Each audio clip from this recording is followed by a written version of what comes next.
I frankly think that crisis initiation is really tough. And it's very hard for me to see how the United States president can get us to war with Iran.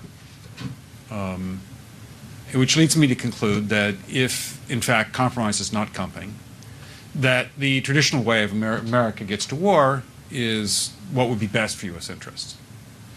Some people might think that Mr. Roosevelt wanted to get us into World War II, as David mentioned. You may recall we had to wait for Pearl Harbor.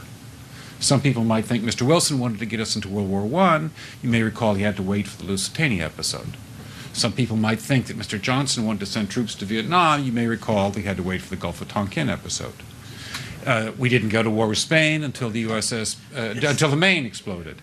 And may I point out that Mr. Lincoln did not feel he could call out the Federal Army until Fort Sumter was attacked, which is why he ordered the commander at Fort Sumter to do exactly that thing which the South Carolinians had said would cause an attack. So if, in fact, the Iranians aren't going to compromise, it would be best if somebody else started the war. One can combine other means of pressure with sanctions. I mentioned that explosion on August 17th. We could step up the pressure. I mean, look, people, Iranian submarines periodically go down. Someday one of them might not come up.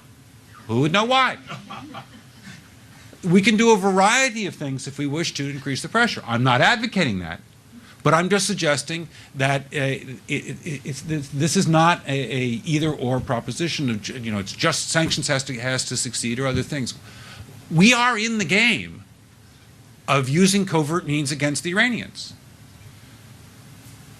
We could get nastier at that.